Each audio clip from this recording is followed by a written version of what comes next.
Hello and welcome to Love Through It. I am Hello. I'm Liana, And I'm Claire. and we're so happy to be here. We are. It's been like, listen, we used to be talking every week, and then we both had, we were living our lives, figuring shit out.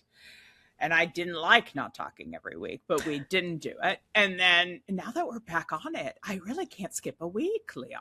We have to, I know. I we have to talk was more often. I know. I was so excited to do this today, like Yeah.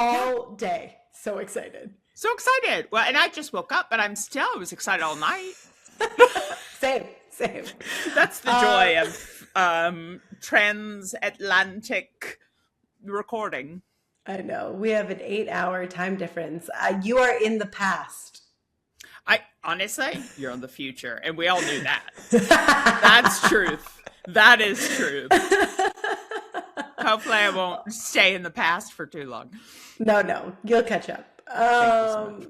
I feel crazy today. I woke up feeling crazy, so this should be fun. This will be fun. I took a dip yesterday. Something happened. I don't know what it was. It was just like, you're in the middle of the day and all of a sudden you're like, I'm annoyed.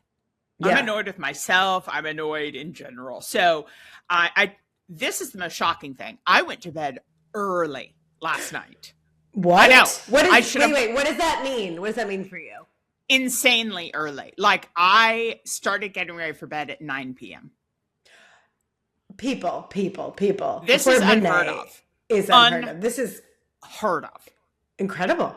But that's how, like, my body, it wasn't just like mentally shutting down. My body was like, you gotta lay down, girl.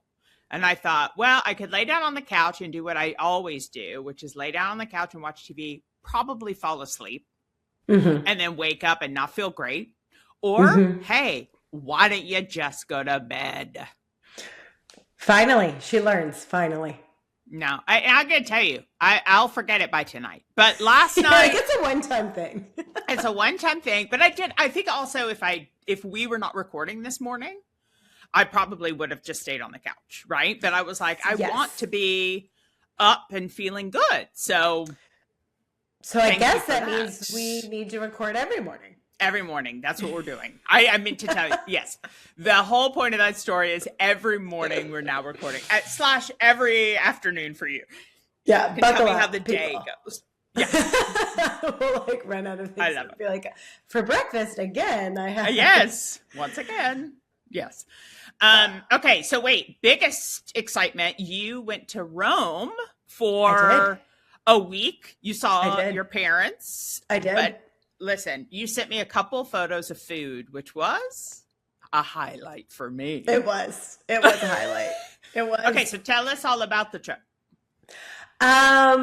It was incredible. I had been to Italy a couple of times before, and a few, and I don't know how I've never been to Rome. It just, life is that way. Oh, I assumed you had been there.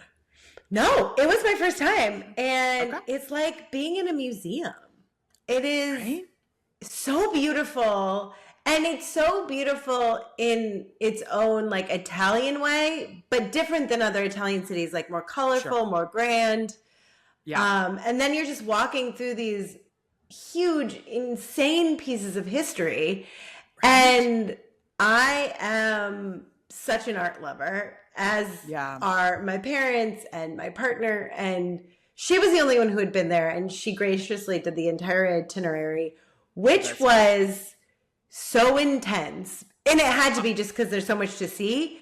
Right. But I swear I lost weight because we walked so much. And I bet. no, I was eating pizza, pasta, and gelato and tiramisu. So it was And not I would be for lack of trying. livid if you didn't. So It was Good for you. incredible. And I'm so happy, honestly, that I waited. Not that I haven't been to Italy while I wasn't really eating a lot of gluten and dairy because my body couldn't handle it. And to be fair, by the end of the week, my body was like, please stop. But okay, we've had enough.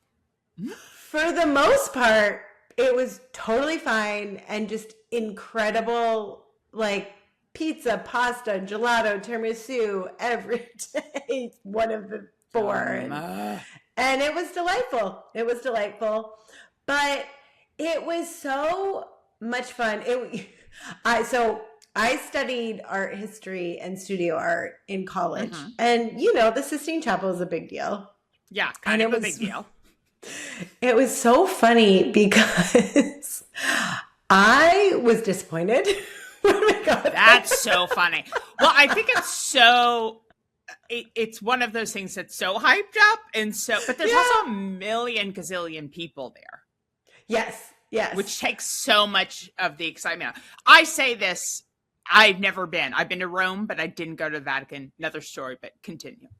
So it was sort of the Mona Lisa, when you go, if you've been to the Louvre and you see the Mona Lisa and you're like, that is it. It's so small. There's so many people. You can't even get close to it. It was funny because my mom and I actually had the same reaction, which I thought was super interesting because it's impressive. The room is impressive, but we had both pictured it to be like when you walk into like a beautiful cathedral and there's like a domed ceiling that's very bright and full of frescoes. So I just had this picture in my mind that I had clearly just invented. Yeah. But the funny thing is, and she and I had never talked about this, she had something very similar where it was going to be in this big, bright, like domed, cathedral-y church moment where the touching of the fingers was going to be like a main event and it was going to be blue and clouds and beautiful and all this spaciousness. When in reality, it's in this like dark, like rectangular bread box of a room that it's like a hallway, like a corridor, right? And there's so many different scenes. It's just like one little bit in the middle of a lot of things, and the room itself is really impressive. It is, of course, it is. But it's also the same size as all the other frescoes. It's not like the main event. Like it's just part of a ton. Yeah. So it's been hyped up in a way that I was like, what? And then it is like incredibly overwhelming and impressive and in itself, but it was very funny to like negotiate the like disappointment where I was like, I didn't even think I was that invested in this. Like, why am I bummed out? But then also not to let the being bummed out take away from like, okay, well, like take a deep breath. We're here. Let's try to take it in. And it's also like amazing. And like the whole experience was amazing, but it was so funny. I was like, it just goes to, like, I always think about this all the time where how often are we suffering at our own hand because of like attachment and expectation? And it was very fun to be like, really? I'm like feeling weird about this. Like, this is such an incredible opportunity. And like, why am I mad? Like, I'm a little mad about this. Right? This is so silly. Like, for what? Why? Exactly. And like, what a beautiful experience and what like all these other amazing things to look at. But like, it didn't make me feel awe in the way that I wanted. It was like a different kind of awe. But then we went to St. Peter's and then it was very awe-inspiring and just grand in the same way. So I got that feeling, but it's very funny. And then we went to like a million churches. We went everywhere. It was incredible. It was exhausting. My mom, in her ideal world, is doing like 20 to 30,000 steps a day. So I was like at yoga yesterday and we got back on Monday night and my legs are still like too soon. Wobble. That's like a lot. Dead. Yeah. Well, then you obviously did just like all of that gluten, everything just came right out. You needed the carbs to run your marathons every day. I know. Jesus. I was carbo loading for the marathon. Right. I like had blisters on my feet. Like the whole thing was incredible and like so nice to. My parents had never been there, so it was like a really fun thing to do together. That's fun. And it's so surprising because you all are so traveled. But the funny thing is, my dad would always say this because he would much rather be in like the bush somewhere in like Africa or South America or Southeast Asia. Exactly, right? He's got to go find the birds, yeah. So he was always making a joke about like, oh, like I'll go to Europe when I'm old. It's wheelchair accessible, which is like very funny if you like come to Lisbon because it is like the least. Not in Lisbon. No, and most of Europe is very cobblestone-y. I was about to say, the cobblestones alone make it no. No. So it was very nice. It was a really beautiful time. I have to say, yeah, go ahead. No, go ahead. No, I was going to just share my quick story of when I was in Rome. Please. So I was there. My friend got married outside of Venice. Mm. And so a girlfriend of mine went with me from Nashville. And we went, and then after the wedding, which was a whole debacle, I won't go into it. But then we were like, well. Wait, should you quickly go? Like, it was a debacle. Okay. Well, okay, so now I want to know. Thank you so much. So we, this was my dear friend from New York, and I had moved back to Nashville at this point. But she also was one of those. Listen, I'm going to make a statement, and it's going to be controversial. I can't wait. If you're she had 3 different weddings. The bride to the same person. Correct. Okay. I feel like if we're that focused on weddings, maybe, and this is going to be of no surprise, they are divorced. That was my next question. They are divorced. But, whatever. But anyhow, so this was the Italian wedding. Well, wait, what were the other 2? The other 2, there was one in Manhattan. That was like... Oh my God. So we're spending money. I can't even explain to you. I cannot explain to you the amount. The one in Manhattan was smaller. It was like they had, it was like on their front stoop, but they had their friend. Yeah, their friends were there. So they had like their own little party in their home, which was a nice size. And then she is Chinese. So they had a Chinese wedding in Baltimore where she's from. Oh, okay. Oh, so wow. Okay. I only went to the Italian one. Why go to the one close by? No, absolutely not. I'm not going to that one. I mean, obviously go to the Italian one if you have a chance. If I was still in New York at the time, I would have gone to the New York one, but I wasn't there. And maybe even Baltimore had I been in New York. Trifecta. You would have done the tour. I probably would have. So anywho, so all this to say, also they were very close to the Bastianages, who Lydia Bastianage used to have like a cooking show, Italian show, and then Joe, her son, was partnered, I don't know how much more, but business partnered with Mario Batali. Oh, okay. So it's all that Italian, and like they were very in that. So it was like hosted by the Bastianages essentially in Italy. So all this to say, we flew into Venice. Yes. And my bag did not arrive. So we then had to travel an hour outside of Venice for Gorizia. Gorizia, I think. Bag didn't come. I bought like a couple items in Venice, but like I'm in no position to buy a whole bunch of clothes. Right, of course. So, and then it's like, what's happening? So then, anywho, it comes down to like the Did you have to buy a dress to wear to the wedding, or were we counting on the bag arriving? No, we were counting on the bag arriving because we had like a couple days. Okay. And so I just bought like a couple items to wear. And so, yeah, I mean, and my bridesmaid's dress was, it was like a Badgley Mishka, whatever. Like it was not cheap. And definitely not something I would ever wear again. So it's like, I better get this dress. So anyway, so we were staying at this fancy hotel. The concierge there was like on it. Great. Gonna get this. We love my this. friend told me that if my bag did not come, I could not be in the wedding. Okay, that kind of thing. It's this kind of thing. Well, that makes sense. She's having 3 weddings. Like this is the appearance a certain way. Yeah. And like I was walking down with Joe Bastianich. So like she's hoping to have these photos, look good. She's not going to have me in some cheap Venice makeshift outfit. So then I was kind of like, okay, well, this is it. So all of this to say the concierge got the bag.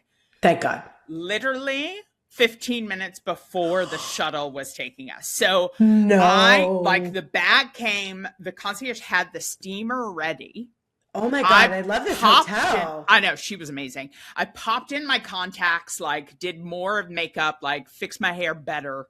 And then put on that fucking dress. And Showtime, baby. So I got to be in the wedding. And it was also fun. Wait, can you tell me what the dress looks like? Because now I need to know. It was very... Full length? No. Oh, okay. So like just below the knee. Okay. And it was like a blush chiffon. Oh. It was straight across with like a big chiffon flower in the middle, and then very flowy. Oh.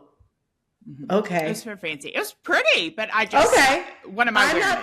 I'm not picturing it in a way that is flattering. It's not... It's flattering on people who are stick skinny.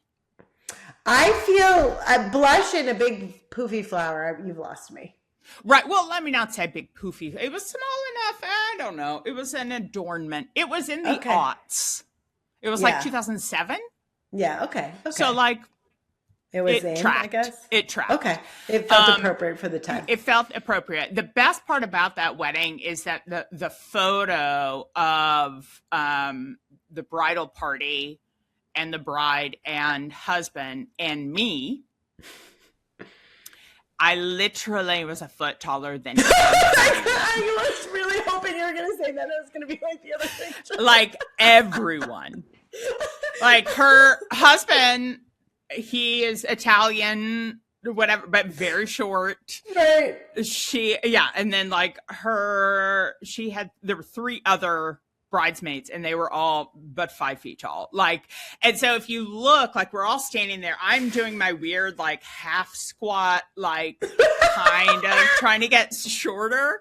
And then, but if you look at the like all of our feet, it's so funny because I have on like a kitten heel, and they all have on like stacked heels, and I'm still like trying to make myself small. So anyhow, it was just like a little chaotic, to say the least. That sounds intense. But then you went to Rome afterwards. So then we spent some time in Florence, which is my favorite Italian city. You like Florence better than Rome? Florence is my favorite. That's so interesting. I would pick Rome, although I haven't been to Venice since I was 18. So I feel like I have to revisit as an adult. I'm going to say something controversial. I feel like Venice, you go and you get it. It's so touristy. It's so touristy. And I don't think you need to spend any more than 2 nights there. I don't remember. I remember liking it and thinking it was so cool at 18. I mean, it's cool. It's cool. And it's sinking. So I feel like you got to see it. Quick. Yeah. But I just like, I feel like so much of the charm, the best part about it is just like getting lost in Venice, well, in any city, mainly. Florence too. I like Florence the best because it's big enough to really explore, but you can still find your way around. Mm-hmm, mm-hmm. You know what I mean? Like Rome is a city. Yes. Like you gotta be paying attention to where you're going, Yes. Indeed. So, but anyhow, fast forward, we did end up going to Rome, and I want to say it was like the second day we were there, we went to the Colosseum, of course. Yep. And I sprained the hell out of my ankle. Like almost as bad as when my dead sister pushed me down and broke my foot. Almost as bad.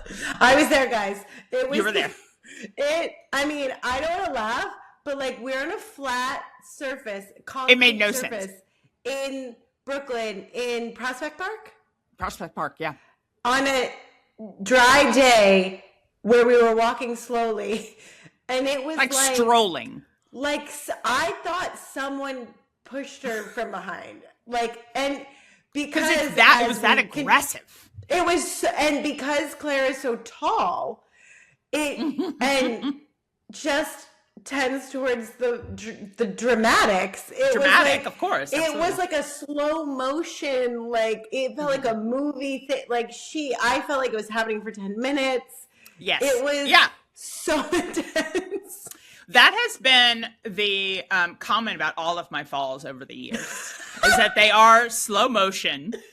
I don't know how they're slow motion. Maybe just because I'm coming from a great height. I don't know. I don't know. It was literally like, if I wasn't horrified that you were hurt, and you were, like, people falling is funny. I can never not think that. When I fall, it's funny. I have to be so careful not to just like laugh in someone's face. Yeah. But like, it was like 10 out of 10, like, needs to be in some sort of like Judd Apatow movie. Like, Will Ferrell couldn't have done it better. Like, thank you so much. Thank you. Like, for that. Truly, the only thing that I can kind of compare it to is that scene in Old School where he like gets hit in the neck with the arrow, and he's like got the chair, the dart, and he's like got a tranquilizer, and he's falling slowly with the chair. Like, it rivaled that, but it was also really shocking, and it was shocking. It was Oscar worthy, is what I'm saying. Thank you. Two notes about that. A, I had a backpack on, so it was so like when you get to that certain point where it's like I could either recover when I'm halfway falling, or now this backpack has flown over my head and there's no recovery. So like it took me on down. So it was like I lost it. I tried, and then nope. And we were both so startled that there was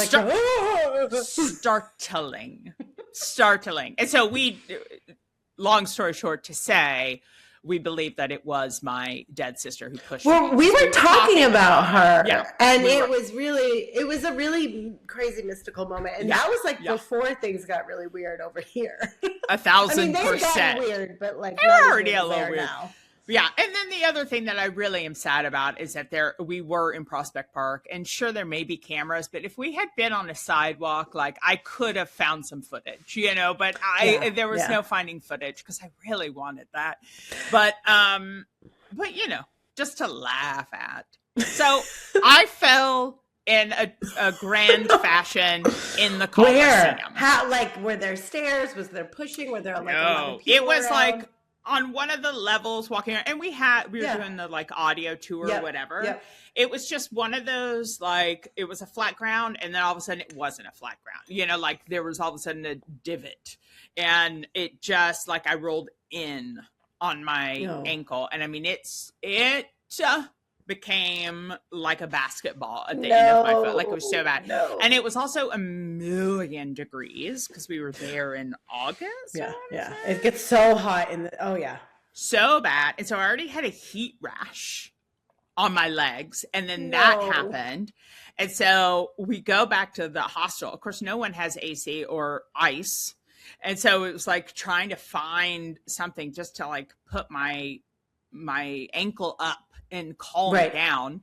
And then the next day we're supposed to go to the Vatican, and I simply couldn't do it. My friend went on. I was like, please go. Like, don't wait. So, because I was like, I'm just going to sit here with my foot up. I ended up going to a pharmacy to be like, I think for a bandage or something. I don't know what I was necessarily looking for, or maybe an ice. I wasn't sure, but I could not communicate. I was just like showing it to the pharmacy. We couldn't communicate.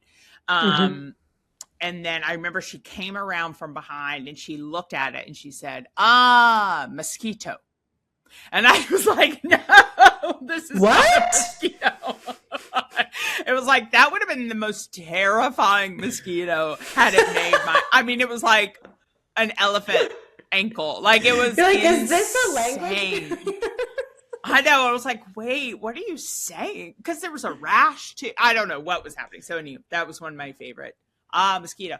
But I did buy, do you remember back in that? I mean, it might have been before your time, but there was those children's books of like Mr. Happy, Mrs. Sunshine, and they were like circles. Yeah. So I got an ice pack of Mrs. Happy.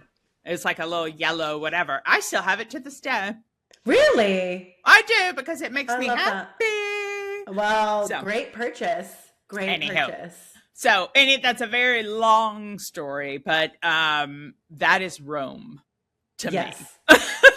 So we didn't do as much sightseeing after that. It was like, okay, let's just drink and hang out. Yeah, eat. Well, luckily you're in a place that's really good to drink and eat in. If you Exactly. gotta stay sedentary, Italy is not a bad place to be like, Not a bad fine, place. more pasta. Yeah. We had an itinerary, and then obviously like Claude was helpful because AI is so good for travel planning. So good. Okay. And I have yet to use it for such a thing, but I'm sure although one of the things that was on the list, it was like one of those things that is so funny to me and like makes me love humans, and it was so silly. But there's this keyhole that is like in a fence on the top. We're like going to see a keyhole. We're like, okay. Sure. And we don't really know. We've never been there. It's on the list of things to do on this itinerary one morning. And Luciana was not feeling well, so she stayed back, and it was just me and my parents. So we're just like going by this list. We're like, okay, it's good to go in the morning. So we like walk all around Rome. We've never been there. It's a beautiful day. It's delightful. We walk up to this hill. I don't know what neighborhood. I don't know Rome that well. Yeah. And we go, and all these people are lined up in front of this door, and to look through, because apparently, there's a perfect little scene. And it's not the Roman holiday fountain thing. No. Like we're on a hill. This is like a gate that is closed. And like, okay, we're like knowing that we're going to look at a keyhole. Like, I don't know, but this is something that Claude thought was a good idea. So we're doing it. We've never been to And Rome. other like, people think so too. Yeah. And like, luckily it wasn't like, it was early enough in the day that like the line wasn't that long. Good. But we wait for a good like 20 minutes. And when I tell you, it was a keyhole. It was a literal keyhole in a door that you like squinted to look through. Okay. And that to me already was funny. I'm like, yes. Like someone put the word out, and all these tourists are like hauling ass up this hill. I gotta go see the keyhole. Neighborhood to look through a hole in the door that you have to squint. That's literally the size of a keyhole. It was like literally you couldn't take a picture. It was so small. And I'm tickled because I think stuff like this is so funny, and I think people are so hilarious. So we go, it's an actual keyhole, and I look through, and I actually am perfectly delighted because I don't quite know what we're going to see. And it lines up very perfectly with there's like a walkway with like trees perfectly on either side that go in an arch. And then right in the center is St. Peter's. Like, oh, wow. So it's this perfect little tableau. And it's ridiculous, but it's ridiculous. Like, who randomly looked through this and was like, I got to tell people that they got to do this. This is the place to be. You got to go see it. I loved it because I was like, this is so ridiculous that we're doing this. And it's delightful. This tiny little picture I'm looking at is so perfect and cute that like everything in me is like completely delighted that we did this. But at the same time, I'm like, what are we doing? What are we doing? Like, what are we doing? Like, why are so many of us here? Why are so many of us doing? Like, who decided that this was a thing? And like, makes no sense. I just think humans are hilarious. Like, what do you mean we're doing? Like, literally, it's a keyhole. We're just squinting, and like, people from all over, all over, and like the line. They literally like, go this time of day, so you don't have to wait like an hour. Like, so people go and they wait like long periods of time. Could you imagine waiting an hour? Or plus, it was so funny to me. But that's delightful. I don't know. It was like everything was so cute and perfect on the inside that I was very tickled. But I was like, this is also so funny to me that this is a thing. Anyway, well, the good thing is you didn't have expectations, so you couldn't be disappointed. Exactly. I had no idea what to expect. And I was like, this is so ridiculous that we're doing this. And then I was pleasantly surprised because I had no expectations. That is the moral of the story. There we go.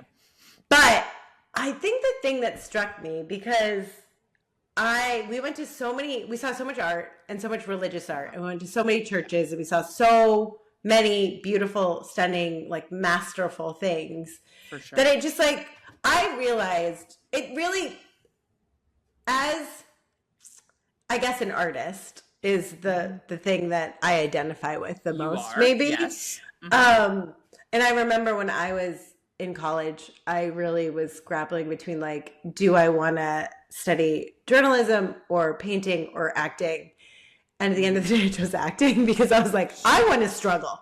Yeah. Although Well, I think painting would have also been like a really intense indeed. And way to now go. these days, journalism too. At the time, Yeah. So I different, really yeah. was like, I'm going to make this difficult no Yeah. matter what. I'm going to try to pick something that's going to make no money and it's going to be really competitive. Absolutely.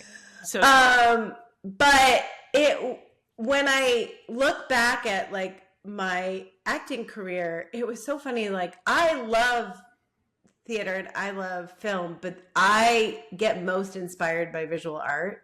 Like I am, there is something more evocative to me. Like it does something to my soul in a way that like, and I always felt like, well, I'm probably not gonna be an actor forever because like all my friends were like always wanting to go see shows and always, and I was like, I'm gonna go to the Met. Like I was like, this is not doing it for me. I don't know. Like I can do some degree of it, but I'm not that excited about watching. I think humans are interesting. Sometimes I feel like I like documentaries and reality TV more than like, unless it's a really good show or movie. Scripted, yeah. I can't like scripted. I think that's also just like being an actor for so long and like having to watch TV and like literally like, I don't know if this happens to you, but I'm literally like, oh, she's going to do a monologue. Oh, there's a 2-shot. Oh, that's how she did that. Oh, I'm watching. And like, even with like famous actors, it's like hard because I feel like you took, like there was so much time we spent like watching things and taking it apart to learn how to, whatever. I find too much enjoyment in that. I like it. Yeah, I like being able to break it down and be like, oh, that's interesting, or be like, oh, they missed that, or that. I like that because I'm educated in the whole process. That it's like reaffirming that I know something. but that's neither here nor there. But yeah. Well, no, that's good though. I mean, I think that's good because like that's what you're still doing and like you enjoy it. Where I'm just like, ugh, guys, stop it. Yeah. I'm bored. Yeah. Like we're doing this again. Like I get like unless it's so good, like the magic's gone for me, and then I'm just like, here's another monologue. Here's another, and I'm like, oh. But never.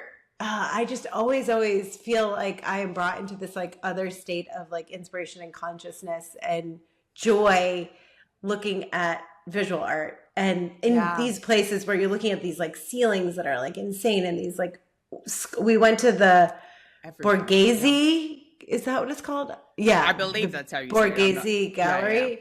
And like some of the, and I don't even always like statues, but like the artistry, there was this one where like I think it was the Rape of Persephone. Not great. Famous, not great, but that is the name. And he's grabbing her and it's like you can see her flesh looks soft with how shocking. It's just so awe-inspiring. Yeah. And I just started to really see the connection. And I you know, it's funny. All of this kind of I came backwards into my life, the spiritual part of my life, really. Like it wasn't something I really sought out. And if I look at it, it kind of came in backwards through art, right? Mm-hmm. And then you look at all this religious, there's such a tie between like religion in that, you know, in Rome, but like spiritual, all of that, and art. And, you know, if you've ever read like Big Magic by Elizabeth Gilbert or have done anything where you feel like something has just come through, or any sort of great musician or writer or poet, you know, it's like, I don't know where this came from, right? Like this beautiful thing came through me.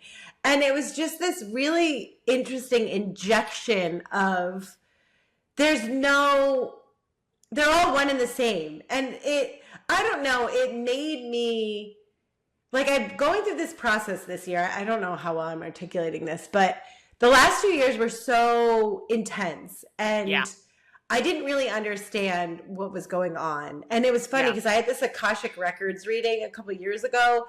And that was maybe a year or so into the process where like, it was after like the death experience I had. And you know, my body had changed, my energy had changed. I was at home a lot. I was like just connected to something bigger. And, you know, in retrospect, spending all this time like at home, being quiet, developing this completely other world inside of me. And in the Akashic Records reading, they were like, listen, like we've taken your energy so you can continue to develop this, right? Like it's by, there's nothing wrong, but there's by no design that you can't be in the world right now. And that continued up for another year, really. And I didn't start feeling good again until after Egypt this year. Like, which was like New Year's, right? Right. Yeah. Halfway through. Yeah. Like the end of January. So I just kind of thought that this other person that was a little bit more quiet and at home and introverted and connected to something bigger and a lot more tired and a lot more sensitive to everything was like who I was now. And, you know, it was beautiful in a different way, but it was heartbreaking because it felt like I couldn't enjoy life in the same way because I didn't have the energy to be in it and everything was so overwhelming to experience. And then something happened in Egypt, like, and the woman, I remember I had a couple sessions with the woman who led the trip because it was this really beautiful spiritual trip that we took, that kind of, we found, it fell in our laps a bit. And she was like, no, you really got like activated. Egypt was like really, really big for you. And I felt that, like we went to a couple of different temples and I was like having all these energy transmissions and feeling really like totally wild and wonderful. But it was so interesting because, so here we are walking around this beautiful, and I'm very, very affected by like beauty and architecture and beautiful architecture. So being in a place like Rome is like my soul is being just like fed. Beautiful. I feel like so lit up.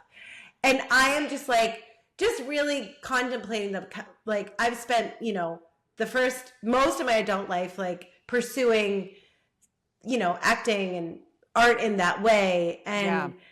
And then the last couple of years, like spirituality in this unintentionally, but that's sort of like where my life is led. And then it was this beautiful, like visual merging of this, right? Where there, you know, there are all these different plaques and every time you listen to a little audio thing, it was like, oh, they, you know, hired this artist because he was so, you know, even like the Sistine Chapel, right? Right. Like they all were so well versed in the stories and in, you know, Christianity that they're interpreting it in their own way as well as like kind of channeling this beautiful art. Right. So it was like this really interesting like commingling of these two parts of myself that it felt very separate. And then it was so funny. Towards the end of our trip, we come home from dinner and I'm not looking at my phone because I hate being on my phone. And I'm eating pasta. Leave me alone. I'm drinking Aperol. I'm eating pasta. I'm having a tiramisu. Like, stop. So we get back to the Airbnb we were staying at, and I look, and I'm like very behind on a text thread that is between these two guys. One I went to conservatory with in New York. I went to like my acting grad school training with. And the other was my best friend at this bar I used to work at when I bartended back in the day. Yeah. And one was a filmmaker and the other was an actor. And after I graduated conservatory, the three of us wrote, raised money, and shot a feature film. Yes. And it was so much fun. And, you know, Didi Khan was in it. If you've ever seen Grease, Frenchie. Yes. Small thing. Small thing. There are a couple other like minor, but recognizable. Which was very funny. Like, I think we almost got even like Blythe Danner to play her role. Oh, which, I know. And the woman who played Lena Dunham's mom in Girls was interested. And her name escapes me, but I love her. Yeah, and she's incredible. But so we make this feature film, and the thing is about this is like we just want to make a film so bad, like we don't care about the script that much. Which, like, even going into it, I know is like not awesome for us. No. Most people would say that's kind of where it needs to be good. Most people would say like that's the point, but we don't care. We just want to make a movie. I get it. Yeah. And it's like, well, we're going to improv and we're in our 20s. And it's like, it's okay. So we make this feature film and like, it's not good. It's not good. It's boring. They're cutting it in a million ways. It's just like, we're young. It wasn't, you know, it was our first effort. It should have been a short. Yeah. It's whatever. And we never finish it. Like, it's finished, but it never goes into post. Like, we don't, color correct. We don't finish. Because it's kind of like, I think, like, we're all knowing that it's like not, and like You're like, we we raised about like $50,000, but then like we needed a bit more for post, of course. So then it was like it was worth, and like it kind of just like slowly petered out, and then it was a bit sad and awkward for us. But for me, I had booked David Cross's movie on the heels of that, so I spent a month on set. I was one of the stars of this movie. Just being in a movie all day, every day, with like other actors who are like on TV that we were able to hire to come in and pay, right? So it was so good for just like my experience and my acting chops, because I had never spent that long on set just doing like little things, right? Right. So I was like booking. So for me, it was like, this was the most wonderful experience that I had with my friends. And like, yes, it was an expensive thing to like practice. But like, Sure. And so anyway, the project dies as, I mean, God, how many movies have you been in that never saw the light of day? Or yeah, I mean that, and also like how many parts have been cut? Oh my God, right? Yeah. Or like, but that's neither here nor there. Yeah. I mean, God, I remember we shot a sizzle reel for this horror film on a private island in upstate New York in a Frank Lloyd Wright house. I'm was like, how did you get access to that? I have no idea. Do you know who John Amos is? He was like in the Mary Tyler Moore Show. He was the producer on it. I don't know. I'm not it was this whole thing. Ensemble cast, super fun. They like sit us down and they're like, you guys, you're all going to be like super famous after this. So you have to like be careful, because this is going to be like such a big deal. Nothing else. I would not believe that from anyone unless it's Jim Burrows, who is like the maker of like sitcoms. Like he did Friends, like all of those. Like, oh no, but again, I'm like in my early 20s and I was like, definitely. You're like, of course, like, I believe this. I'm definitely, amazing. My God. But anyway. The people are waiting. Exactly. So that movie with like everything else, with ours, just, it was what it was.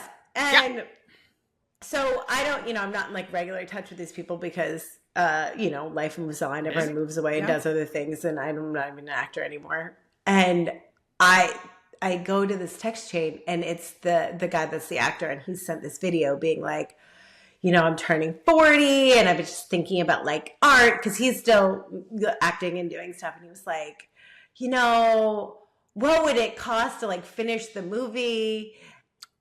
Which I just think, and wow, and he was like, I just think it'd be like so like to have this thing that we made to like memorial. But he's like, or like, what if we wrote a different ending and then like we flew to London, because he thinks I live there still, and like we like shot like a new ending. What do we? Yeah, or like we like use the footage, but like write a different movie and then like shoot it. And then the director comes in. He was like, "Oh my God, I've actually thought about this before. And like, what if we like rewrite the script but use some of the old footage?" And like, and he's like, "Leona lives in Portugal, but like we can." And I was like, "You guys want to come to Portugal and make a movie?" Like, and it was so funny because if you had asked me this 6 months ago, a year ago, 2 years ago, I'd have been like, No. Yeah. I went through this text thread where they were like, what if we wrote a new script? We just used some of the footage before, and then we just like shot a whole other thing, and like it could be like that Past Lives movie or whatever. Yeah. And he was like, I don't know. And they were both excited. And it was so funny because I was so shocked and so delighted by this idea. And I literally have not even thought, like, I've had I remember the first time I watched the first season of Shrinking, and I was like, oh my God, I miss acting. I saw some play at the Old Vic in London a couple years ago, and had a great ensemble cast, and I was like, oh, I miss acting. But, like, I never think about it. And in general, it's not something funny. You're thinking of. I was delighted. I couldn't sleep. I woke up the next morning thinking about it. And it was so interesting because what it did for me, the rest of the trip, it almost makes me want to cry, because just think about, like, it reintroduced me, like, I feel like it opened or healed a part of my heart that was like that young, hungry, optimistic, we can like take over the world and make anything artist that I was in my 20s. And like that was like, we all were that, right? And it like reconnected me to her. And it felt like I just got an injection. It was almost like I got to reintegrate this piece of myself that like slowly died over like the 15 years of being an actor. Right. Because it just kind of beats you down and life beats really you down. does, And then I got sick and yada, yada, yada, yada, yada, divorced, all the things. Right. Yeah. And she's back. And girl, it feels like I do not care if we do this or not. Sure. The idea is purely delightful to me. I would love it. But what has it, I can't even explain it. It's like I have this old piece of me back, and she's such a beautiful, it's like this young, beautiful, like daring, open, creative, like I just want to like put my heart out there and just like take over the world, tackle things, do anything, say anything, be anything. Yes. And what's so beautiful about it is then I was so different then. I had such a different understanding of the world and how things work to what I believe and how I live now. And the beautiful thing about it is like, well, then it was the outside world, right? What happened dictated how I felt, right? Mm-hmm, mm-hmm, so over time, that light got dimmed when I wasn't getting the affirmation of like I'm this artist and I can do anything and be wild and make stuff. And that when that was gone, slowly that light got dimmed and that part of me started to die because I was not seeing evidence of it in the way I wanted to, much like the Sistine Chapel, right? Like I go into this room and if I had never heard about it, I would have been like, oh my God, this is incredible. This is amazing. Look at this beautiful art, right? And I look back at my career and some of the stuff I got to do. And like, honestly, some of the most fun times I had were like being on sets with like sets we were on together, like getting to work together with people at your level, like being silly, good, funny writing, like just having fun with people you enjoy making stuff with, like, oh my God, that was like the pinnacle of amazingness, right? Yeah. And what has been really awesome is that I feel like I've gotten that, like I've almost been imbued with that spirit again. But now I know I get to feel that way by choice.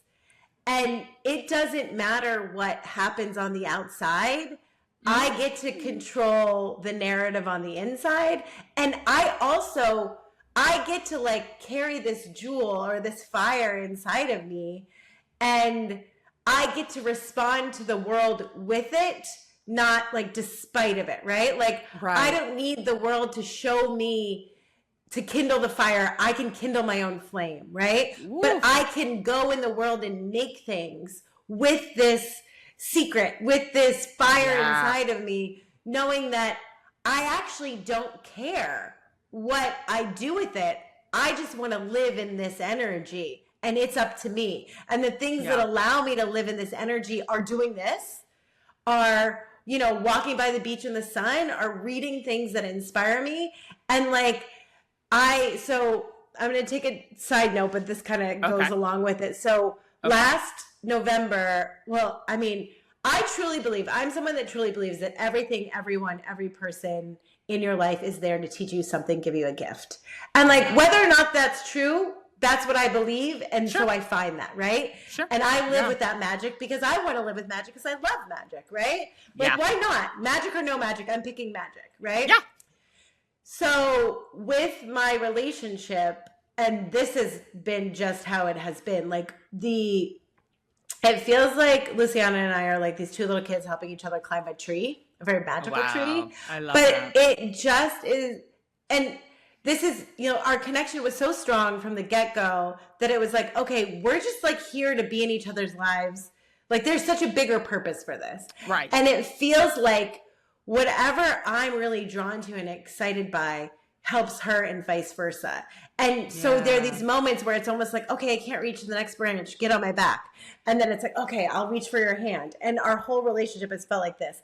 And I learned this early on. So anything that she wants to do that's a little bit of a yes or a curiosity, that she's really lit up by, I always say yes to, because I'm like, I know that like it's going to benefit me because I've seen this and I believe this. Yeah. So we got hacked really bad last summer. I don't know if I talked about that, but it was like really, really horrible. Tell me about it. That was insane. And I don't know if I talked about it here, but we had this crazy hack. Yeah. And man, that could be a whole other podcast. That's a whole, I know, let's say that's intense. It was so destabilizing emotionally and psychologically, and it got so scary because we both were compromised, and it got to the point where like we had no access to money, and like it was when we were moving, and it was so scary that we both kept wanting to call our moms. Yeah. Because no one could help us, and we couldn't do anything because it was like fighting this invisible criminal. Yeah. And the fear was so innate that the only thing you could do to calm down is like call your mom. I need my mom. And like my mom is, I love my mom, but she's a little bit like, she's not more gonna like direct, right? Right. She can't really do anything. And she's also like very direct and rational. Yeah. So it's not the most like, it's okay. Not that I couldn't cry to her, but it's not, you know, that's not it. Right. And, right. She would help like wonderful. Track. Of course, she would like track down and work on, you know, like she would know exactly what to do. She's going to like get in charge and like, exactly. I don't know what she's going to do, but she's brilliant and she'll fix it. But it's not like the most like, you know, emotionally come here, let's situation. Just cry about yeah. It's like, no, let's like fix the problem, right? We'll figure it out. Yeah. And so I love you, Mom. Of course. There's no doubt. Yeah. Anyway, so I would call her all the time, even though she could not help, and she felt helpless and felt terrible, but it was like it was so scary. Anyway, so we were both grasping at straws to find ways to emotionally regulate ourselves before and afterwards. And man, the safety that we live in, thinking that we're safe with this technology, is a house of cards. I know. Like it is a house of cards. It literally was so quickly that everything was compromised, and there's literally nothing you can do about it. It made me really rethink my relationship with technology, and like I made my digital footprint smaller. It was just really scary. Anyway, at the end of it, we are trying our best to like regulate our nervous systems because it was like a downward spiral. Like we were both freaking out. And just like, then making you didn't know what was real and what to trust and all of that. Yeah. And then like every time I'd go into my email, I'd like get sweaty and shaky, and it was just it was like PTSD feeling. It was really bad. Yeah. So through this whole process, a silver lining was Luciana found these meditations through tuning forks with this woman, Eileen, who does biofield tuning. And like, it just really affected her system in this beautiful way. And then she fell down the rabbit hole and ended up taking a course to become a practitioner. And it's totally wild. And it was one of those things where I'm like, I'll just say yes. I'm like, okay, great, this is cool. And it was funny because I was like, okay, I'll get a session. And it was like a really interesting experience.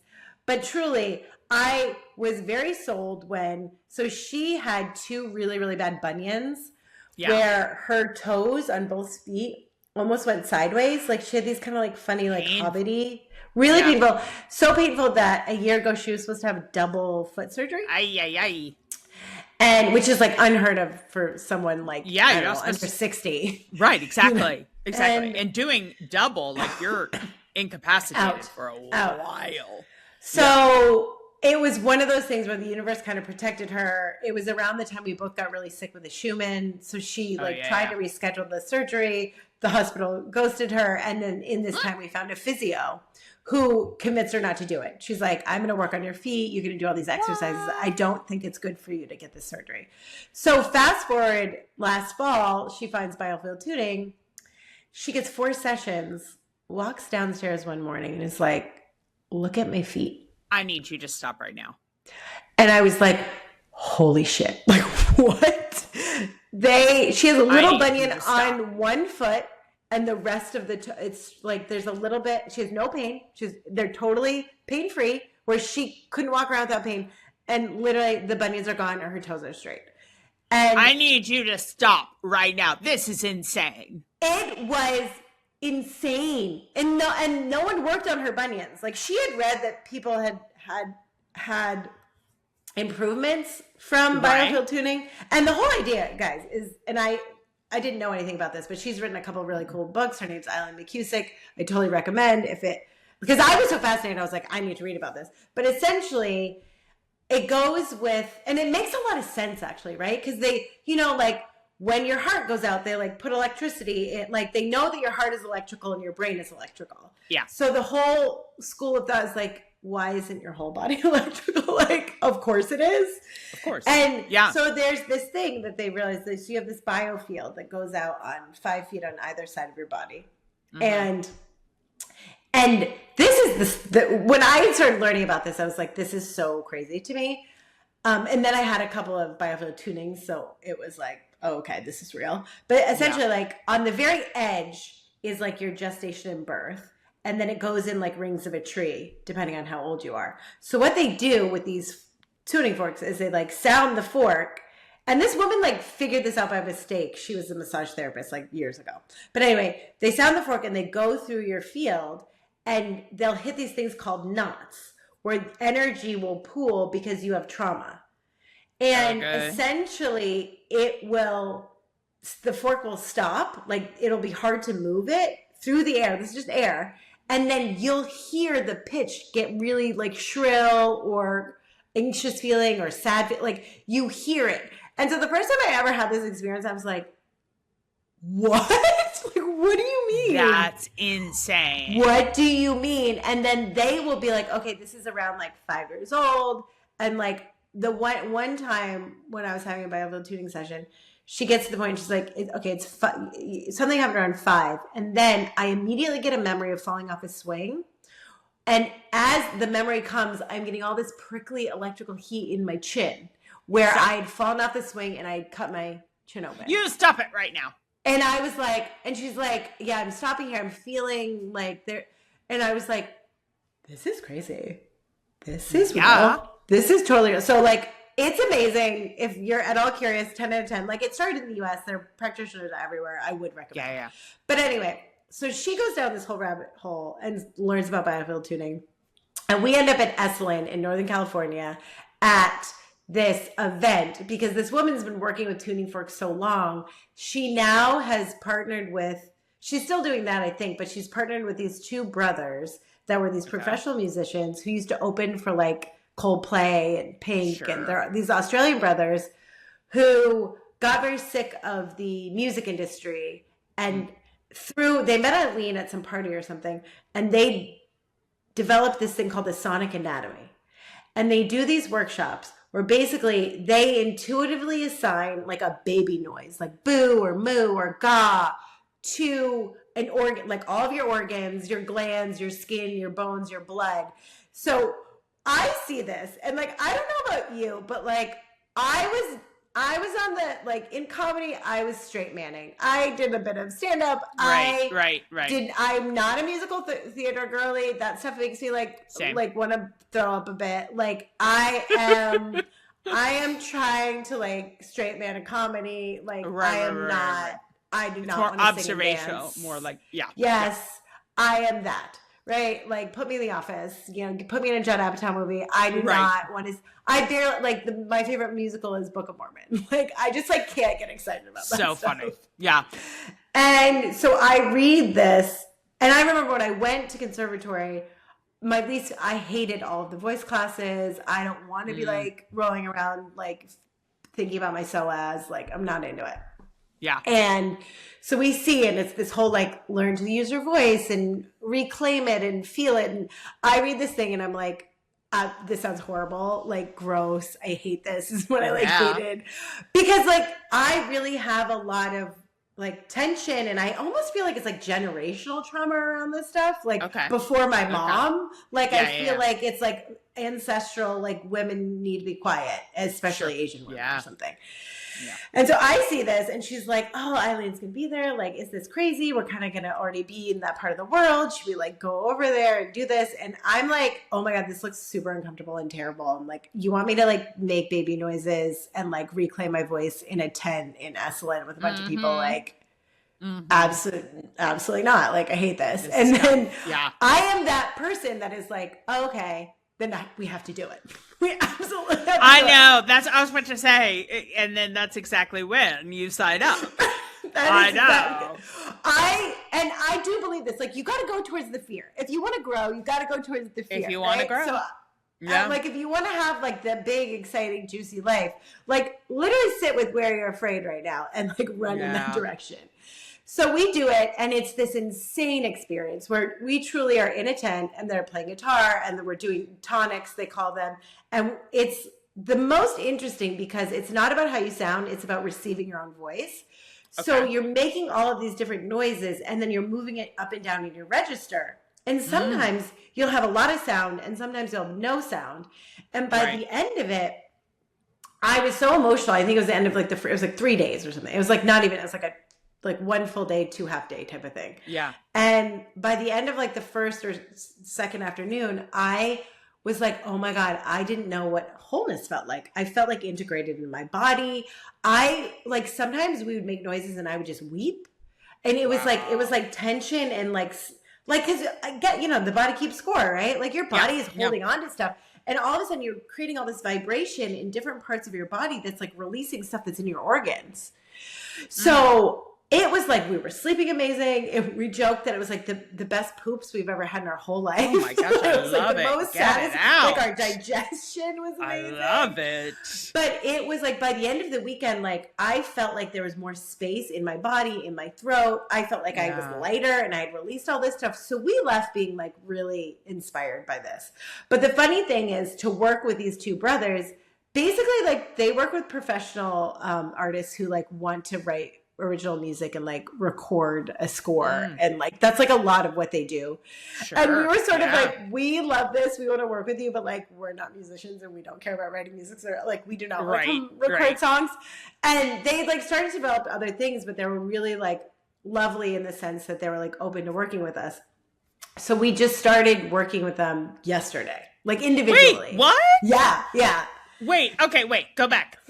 So you went to this workshop with where they were, or they were part of it. They led it with Eileen. It. So right. Eileen's next thing was like creating the sonic anatomy thing. With so the three of them together, because she understands like the body and the energy body, and then they have like this incredible music capabilities, and everyone's kind of intuitive. So they like created this whole system together. So then you reached out because you all decided, hey, let's learn more about this? Or like, well, it was like we both had such transformative experiences. They were like, we do sound journeys with people. We're like, what does that look like? And we're like, what does that look like when we aren't singers and we don't care about like writing an album? But we were like, listen, like we're both like on a journey. I was like, I have a podcast, he's an actor. Like when I sing, like sometimes music, a lot of voice stuff makes me cry.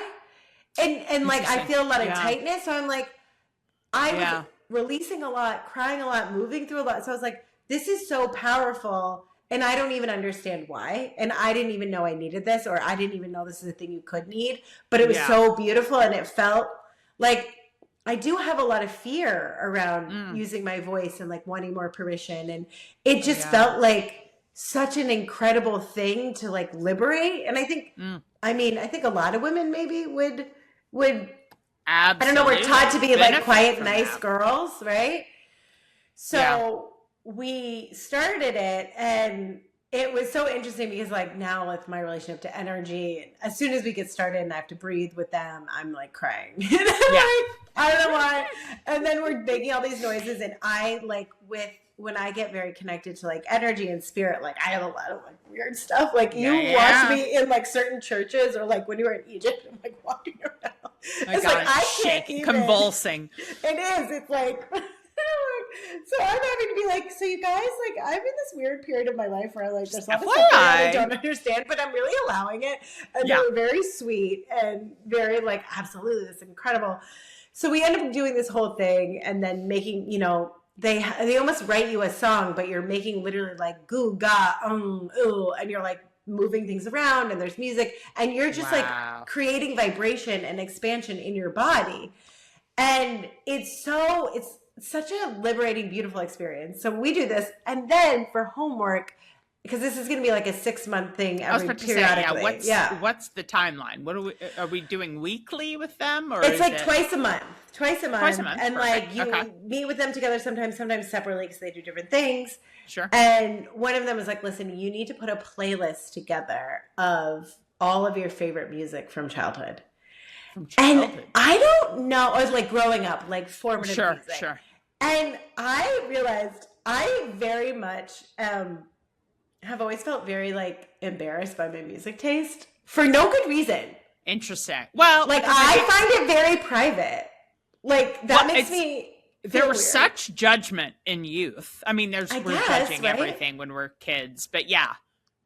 Clearly someone at some point made fun of a song you said you liked, and that's just gone across all the like music. I'm like, you want me to what? Like I like never want I'm not making you a mixtape. Like I also am like, I don't know, the reflector in me, like it's like I respond to a vibe. And I grew up in my dad loves music in a very, like there's music all the time. There's world music, like there's so much music that like music was just something that was always happening in my life. Sure. But then I think I went through this phase in like my adolescence of being like, oh, Dad, this is so annoying. So like I never wanted him to know that like I liked some of the music he was playing. Sure, of course. Like, all of this got mixed in, but there was music on all of the time. So it was really interesting because after I was like, oh my God, this is going to be like really weird and embarrassing. They're like, no, like pick a song a day for a month or something. And Luciana is the opposite. She is like shaking her butt from like she was dancing before she was walking. Her beige flag is like any opportunity to karaoke, like, and that could just be like on her phone in the car, like obsessed. Well, she's Brazilian. Yes. So that I feel like they have a better relationship with music and their bodies and right. So that's a general assumption, but I feel safe. No, I feel like that's accurate. Like she's so excited and like moved by music and sound, which is why the tuning forks and all of that really affected her so much too. And so I'm like, oh my God, we have this homework. Oh, I was like, all right. Like, oh. And so I go to Pilates this morning and I come back and she's like been texting me because we lived near the ocean so I could walk home along the beach. It was a beautiful day. So I was just trying to I know. I can't. I know. What a jerk. So I'm trying to just fill my cup because I know I'm coming here. So I'm doing all the things. Although, the Pilates, side note, I do not like being a little bit cunty, but I love this Pilates studio. This is the first time I didn't like a class, and it was like a bit too basic and boring. Like it was like too basic. But what really turned me off was the teacher was spotted that I was American and is half Portuguese, half American, and so grew up in both places. Sure. And he was like, oh, I'm like hearing no accent. Like, are you American? I was like, yeah. He's like, where are you from? I'm like, Maine. And he goes, oh, New York. I was like, no, Maine, like north of New York. He's like, yeah, northern New York. Like Maine is northern New York. And I was like, no, Maine. And I was like, now I think you're stupid. Yeah, like, wait. And then I was do I want to explain to you, like, you grew up, what?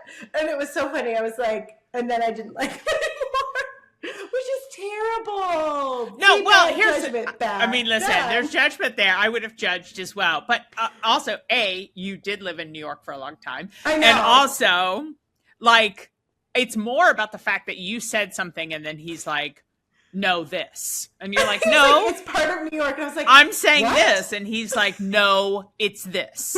And it's more of that than you're like, no, you asked me a question, I'm answering it, and you're telling me I'm wrong. And like, Maine is its own state. It's not part of New York State. Of course. I get, like, we get to, like, as you may or may not know, the education system in the U.S., it's all I was about to say, it's not that great.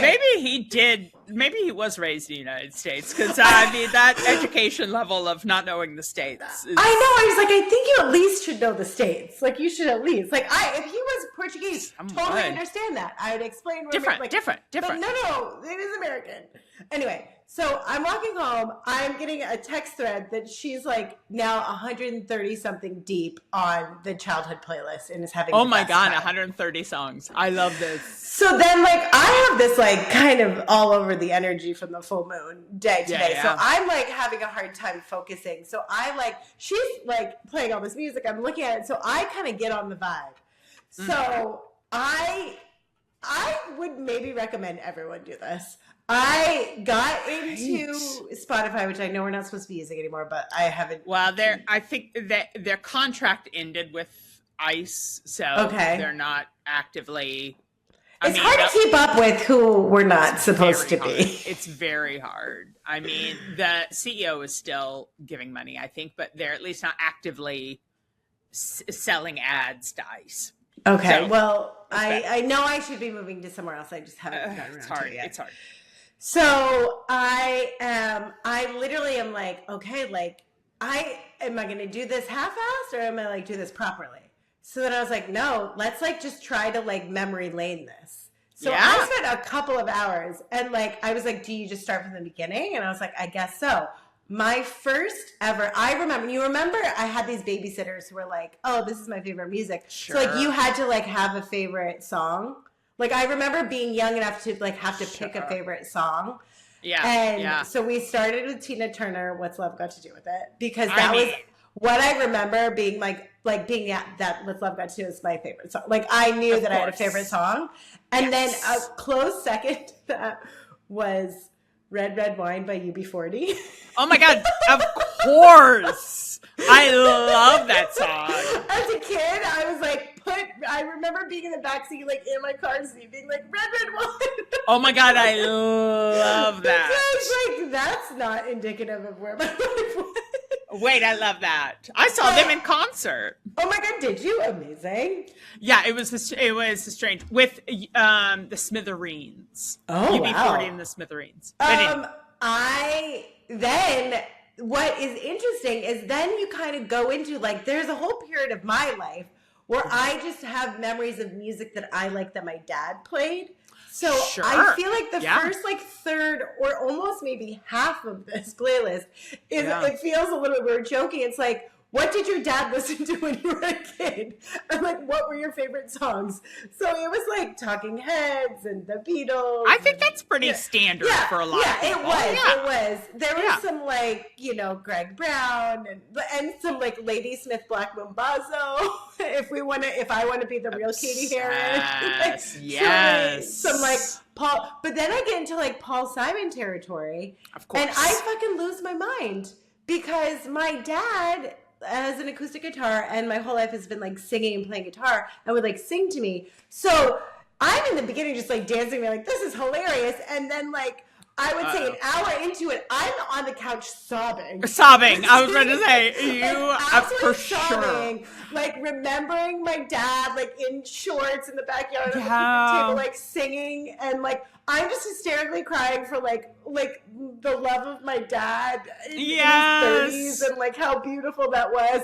And it was like I just to pause and like ugly cry for a little while because it was like, oh my God, and like myself, and then oh my God, like my childhood, and we're never gonna be that again. And oh my God, I love this so much. All of that. And then it was funny to go into like the cusp between like when did I start to develop my own taste and what do I remember really liking from the radio, and then like what tapes did I have, and like so it's just so funny, like, and go hard into, like, Green Day and Nirvana, and then, like, some weird esoteric, like, one-hit wonders, and there's, like, Marcy Playground, and, like, just, like, No Doubt, and then, like, I had a really heavy Fiona Apple phase. Of course, as you should. Oh, my God, like, she was, like, everything. And then it was funny because there was like a weird, like, was this 8th grade or high school? I was trying to chronologize, so I'm like, there's a bunch of Weezer in there. Yeah, and then, Weezer. Like, and then I had like a real big Third Eye Blind phase, and then I was really heavy into Blink-182, which felt embarrassing. That's so funny. I love it. Like I really was like loved like skateboarder guys, and then like I don't know when I sort of like became one musically. Sure, sure. Well, that goes hand in hand. If you're liking a certain type, then you're going to pick up their music. You're going to start liking Right, their right. music for And sure. then the end of it, I would say the last 10 songs are like, it was like, well, if because I was like, where do you cut this off? So I like Yeah, had to, I felt like the end of high school felt like adolescence enough. sure, Because like sure. you could go into college, but then like where do you stop? Where do you stop? Because then it gets blurry between like was this early 20s? Right, right, Like, right. so then the last we're like getting into Jay-Z, and then I'm like I don't even know what they're gonna do with this, but like I definitely can't sing to like Old Dirty Bastard and like Ja Yeah, it Rule, becomes but a that's different all. energy. Right. Are you singing along or are you I just don't know. moving your I body? don't Like, know we don't because know. there's We don't know. there literally is TBD. some like Ja Rule. Oh my God, I'm But obsessed. can I tell you what a beautiful way to spend a couple of hours? And at one point, I'm just like in our backyard with like headphones on, just like singing and dancing to like White Town, and then Oh like, the my most, God. and like Blur. I'm obsessed with this. And I'm already starting to go through like, what would I put I feel on? like What would I'm I gonna put need on? you to do this exercise. Like maybe you don't have. I feel like I ended up need with like to. 100. And like I would recommend it to anyone. It was kind Yeah. of beautiful, but like you know how like music is so interesting because it's so evocative, and it would bring me back to these.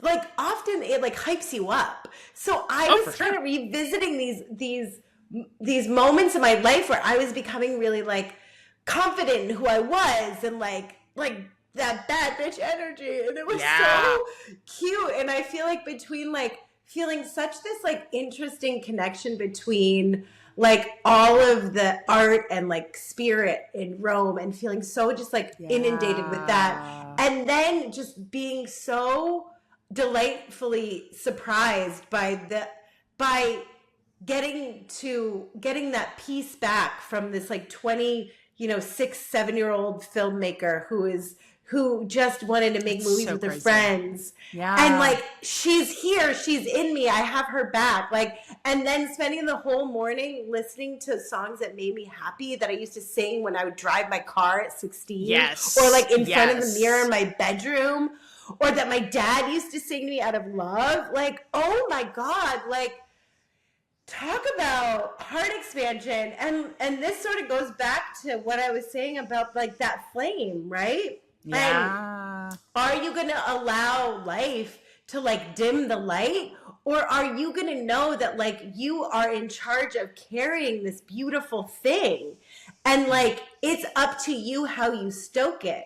And the thing Right. is like if we allow out the outside world to be the only thing that makes us happy, and that continues to put wood on that fire, it's going to go out sometimes, right? It's going to be inconsistent. But if we allow the outside world to come in, but we spend every day pouring gasoline on it ourselves, what a beautiful life you can have.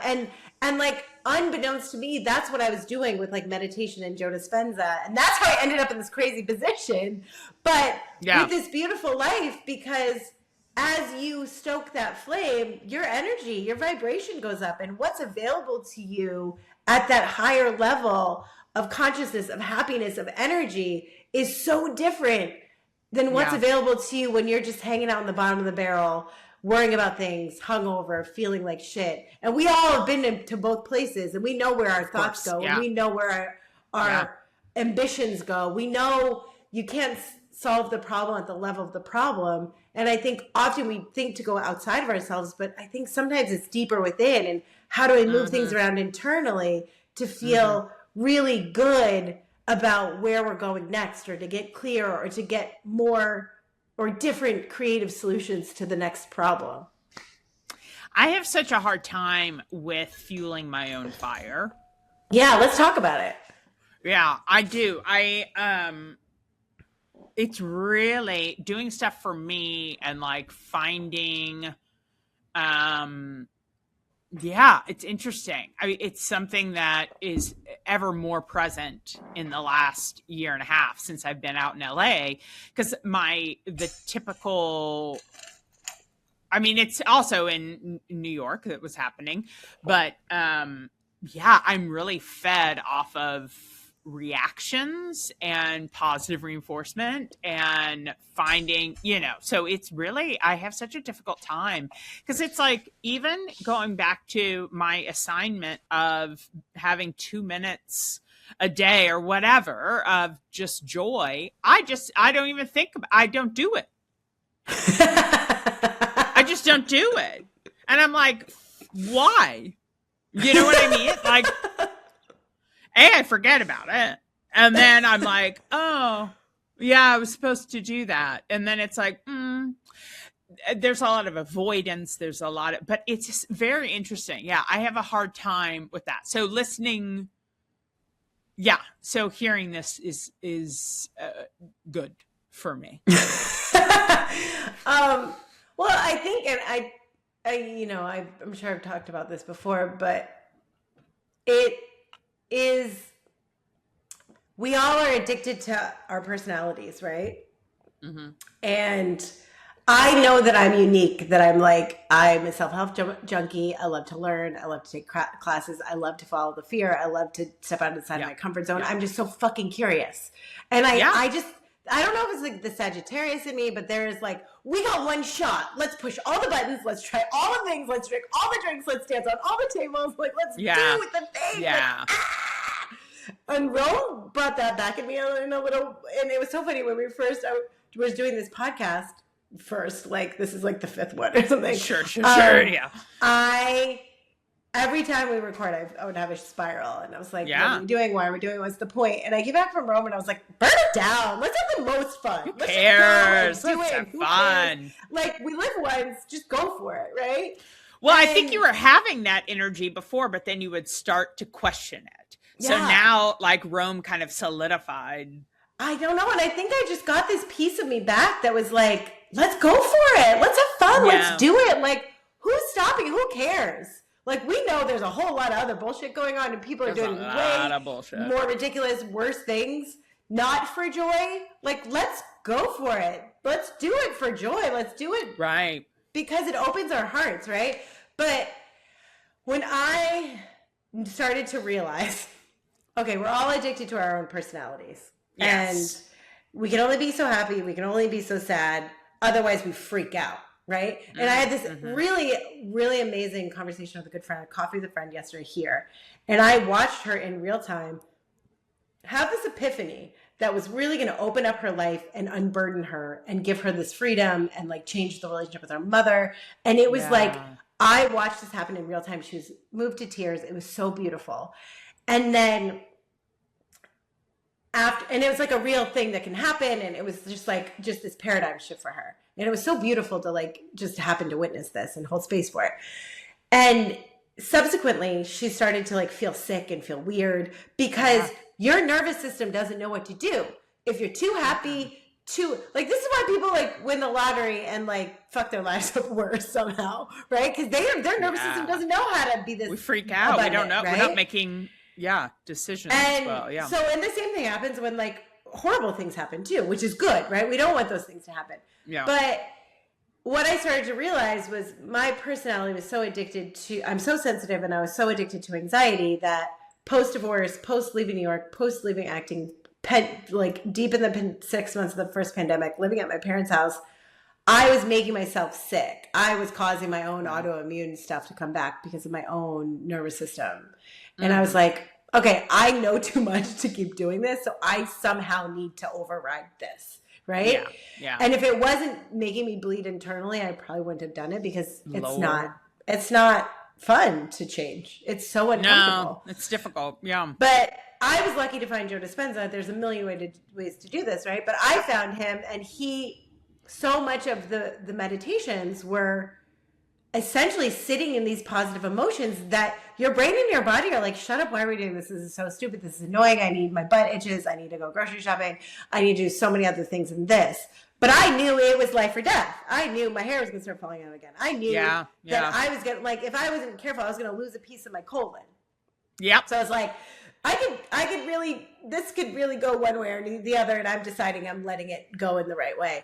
But what you don't realize is in doing this to save my body, I also like really expanded my capacity for love and joy. And that changed my life so drastically. Right. So it's not easy. So the reason that you don't want to do it is because it's hard and it sucks. And your brain is like, this is stupid. And it feels uncomfortable. Like feeling that much joy and happiness. Like I sat and sobbed because I was feeling so much love for my dad. I was like, this is why I don't like listening to music. I love my dad so much. Yeah. You know what I mean? I was like, this is so uncomfortable. But I was like, let your heart open and like break for this, like not break, but like expand and like gush for these memories. Feel this. It's okay, right? And and it's not easy. I'm not asking you to do something that's easy. Even 2 minutes of this is really hard. And I think it's really smart to know that like your way in also is through external stuff. Everyone's is. I know. But then we also want to put ourselves in situations like you have been recently where you can be seen and recognized and get feedback for the things you're really good at. Yeah, I finally was like, I need that. I need to be in classes and things like that to get it. But it's interesting because it's like even beyond just like changing and expanding, it's just feeling good. Sometimes I don't take the steps to do, which are very easy. Like, yeah, sure. There's the whole, having an exercise plan and eating better and all of that. That's a little bit more difficult because those are behaviors, but just dancing around for 2 minutes and like those types of things I'm not even doing, which literally take no time. Right. And are easy. There's no expectation. Just turn on some music. I mean, I listen to music every day and, but I don't consciously take a minute to like dance around, or sing or whatever. Yeah. Which would change so much of my attitude in the day. Even if you like danced out of bed for 30 seconds, like the first part of your day, you get to like dance around and. Yeah.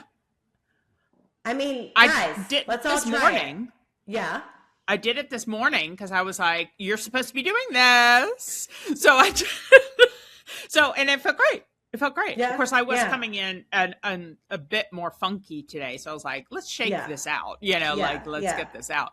But the internal power of fanning your own flame and bringing joy and all of that we need that constant reminder that it's not 100% external.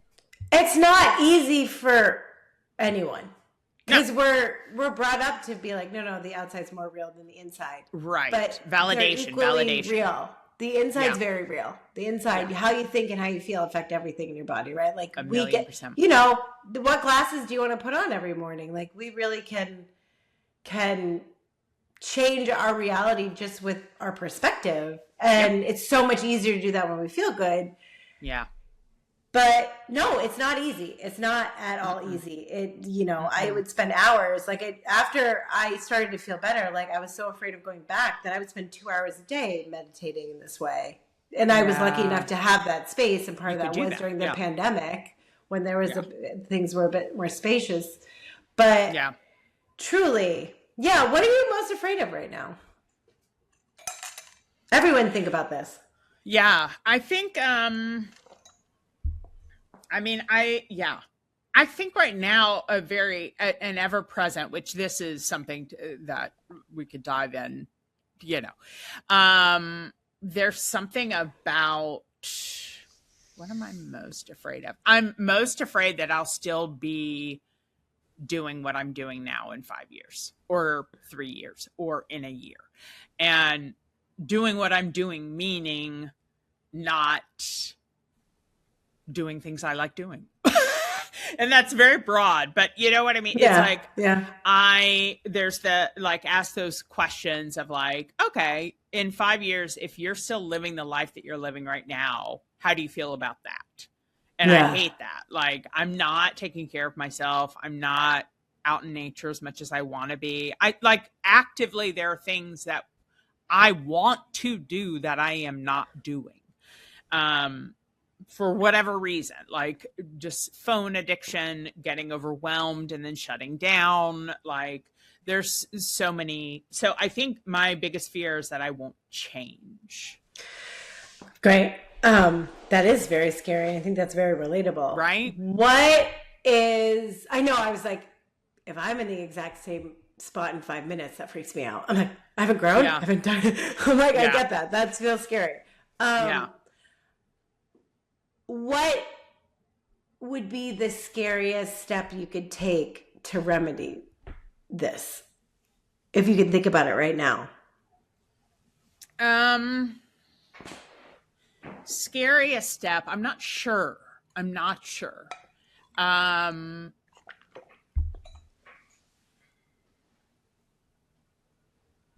don't know. Okay. Then what's something really fun that you could do that would be a step in the right direction?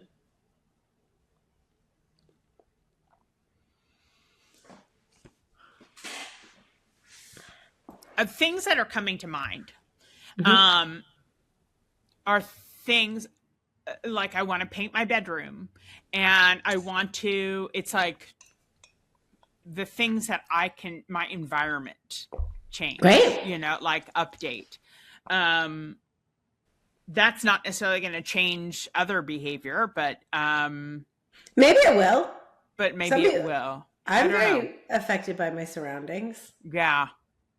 I can tell this week has been a weird one for me because my place is just messy as hell. Yeah, exactly. You know? Right. Like, Like- that's a reflection of things. Yeah. And it's all I can really think about right now is like, I need to do dishes and I need to clean this. I need to do this because I'm just like so scattered. Right. I luckily I have been doing a lot of classes and work. Well, I was going to say, you've just been very busy, right? You said that. I've been very busy, but that's the other thing that's a little frustrating to me is that I'm so much worn out by doing few things. And so then I can't, you know what I mean? And that concerns me. I'm like, Claire, you have to be able to function. And like, I've been doing something every day, like a couple things every day this week, which I know is insane to make a statement like that because most people are doing everything multiple times, so much to do. But not having any responsibilities, and so I don't like this place that I'm in, that I kind of got overwhelmed by doing things that I enjoy. Like all of these. Now there is one thing, like I've been taking this 8-week class, the scene study class, and I'm done. Mentally, I'm done. And that's a lot of energy, actually. It's a lot of fucking You energy. guys don't even understand what it's like to sit through a really long class. It is. To sit and watch other people for 4 hours is fucking exhausting. But also doing your own work. But no, that's actually appropriately exhausting. So I'm just kind of over it. But then this week, like this afternoon is the last class, which I'm thrilled about. But I had to meet with my scene partner twice this week. Yeah. And that's just draining. Yeah. It's just a lot of energy beyond just the work that we're doing. It's just like I'm exhausted with her energy. Let's just put it that way. So it's like, fair enough. Okay. Yeah. So anywho, so I'm just like, I'm spent a little. I don't know. I'm just kind of in a weird, and then this is like as of yesterday morning, I was feeling good. And like, it's the 12 days of Claire, which I know. I was going to say, is it day 3 of Claire? It's the day 3 because my birthday is April 12th. So I started a tradition a long time ago where I just I'm reflective and I do post something almost every day of the 12 days. That was a very beautiful picture of your mom that I felt like I had never seen. Oh, good. I had never seen. I don't know why I had to say I felt like I had never seen. I had never seen. Well, I think I posted it like years ago. So it's very possible that you might have seen it. But I was like, yeah, I think it's been a minute. But yeah, it that hit me last night too, of just like the way that I'm missing mom and whatever. Yeah. So anyway, so I'm extra reflective right now. but yeah, it's been interesting because it's like I've set myself up to do so many things that I enjoy doing, and it's been great. But I've like reached a max of Mhm. it. There's not much else to say on that. It's really just, I think yeah, I'm in a weird mood today. So That's okay. apologies. Yeah, No I'm apologies. getting watery, and I Oh, don't know why. I oh, think but just guys, sorting it if out. you're old here, she was pointing to her I point to eyes my eyes. when she cries. Yep. That, I that's like to so make everyone interesting. aware. Yeah. Wait, what's coming Yeah. up for you? Yeah. I um I'm annoyed at myself. I'm very Why? annoyed at myself. Why? I'm not showing up the way I want to show up in life. Yeah, yeah. You I think know? that's very relatable, right? Yeah, I'm Yeah, just really not showing up. And it's very interesting to reflect back on moving. yeah, Um because everyone will say just the location does not mean you are not you, right? So like so much of moving here, my behaviors have not changed from the way I was in New York, right? And what's yeah, interesting is because like before, I'm finding that I almost spent more time in nature in New York because I live so close to Central Park yeah, than I am here. And yeah. that's not good. And like one of the main reasons I wanted to be out here was to be closer to nature. Hmm, hmm. So I'm like not doing the things that I want to be doing. And I'm Mm-hmm. annoyed. I'm really Yeah. annoyed by how I'm just like preventing myself from it. Well, it's funny. This is something that a cycle of yours that we've Yep. seen over the Yep. years. Claire is, what some people might call an ideal client. Yep. she wants to come back but not change, which Yep. some people say not ideal, but that means she'll I stay with you want to forever. change, but I don't. That's the problem. um, so we could go into why, but I don't know. Is that even important? Right? Yeah. I mean, we can if it feels pertinent, but I'm sort of more interested in what we can get you. I mean, we can talk about why, I'm but with you. I would No, like to I don't talk think about, so. I don't think it's the same old, same old. It's yeah, like I get yeah, overwhelmed. I shut down. I like from being lonely. There are aspects of like, I mean, I can be in nature in 2 seconds. I mean, I could even go out in the back little. I don't have much of a backyard, but there's a little bit of one.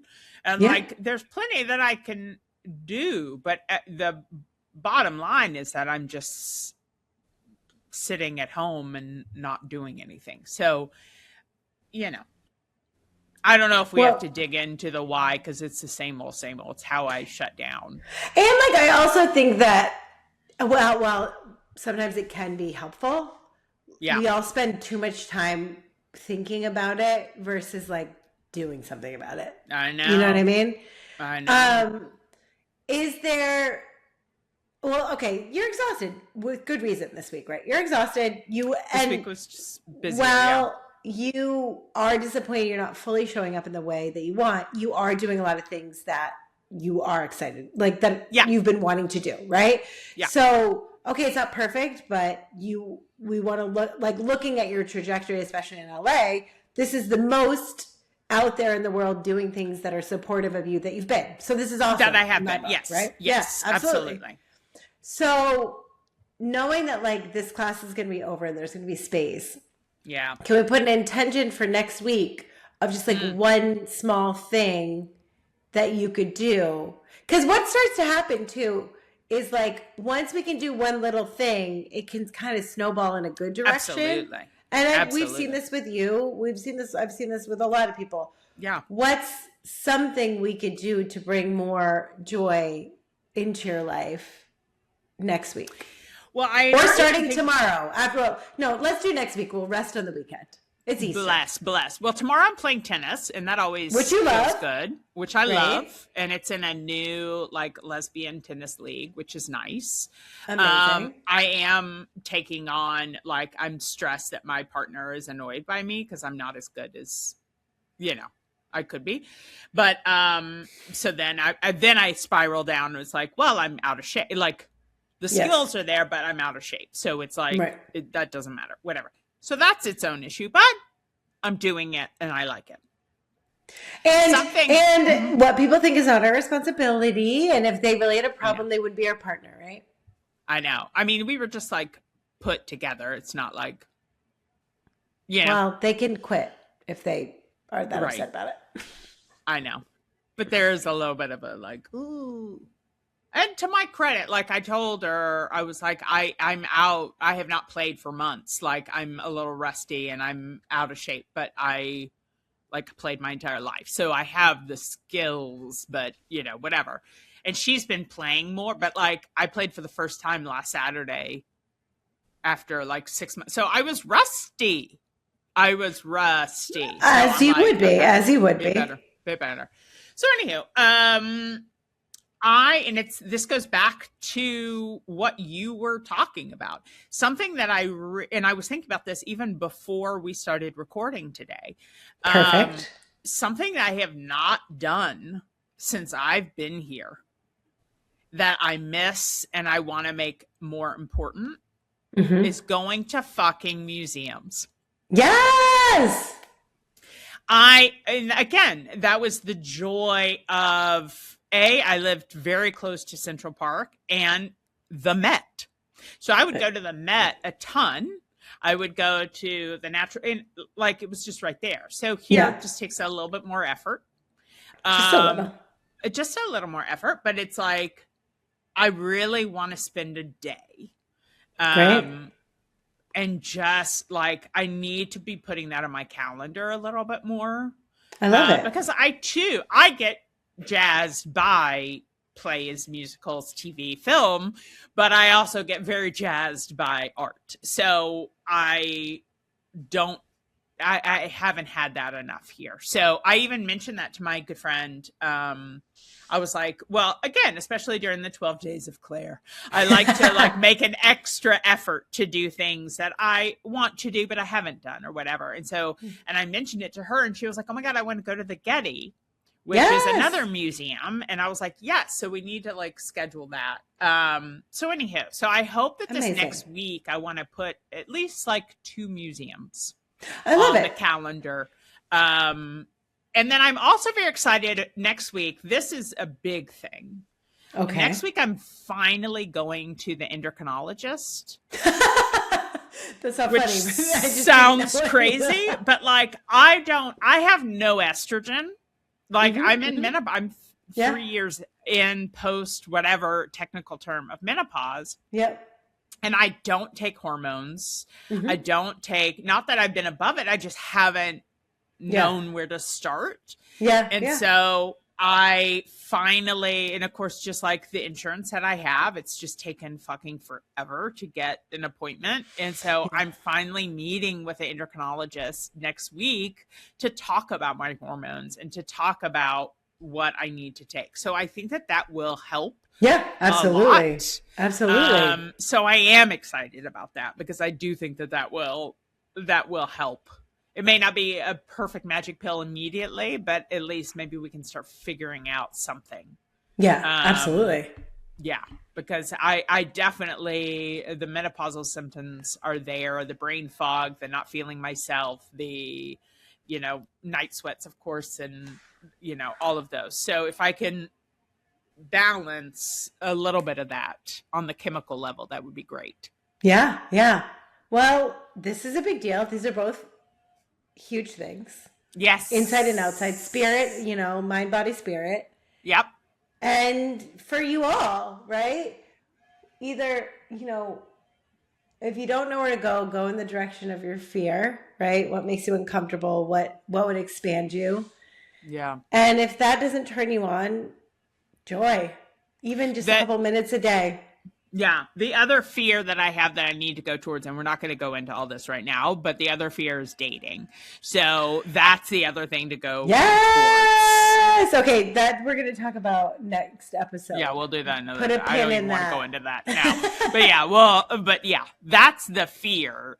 It's kind of separate from like in general right now, but it's still, that's the fear. So got to go towards that. Everyone, she's delightful. She's single. She's looking. Anyone? Any takers?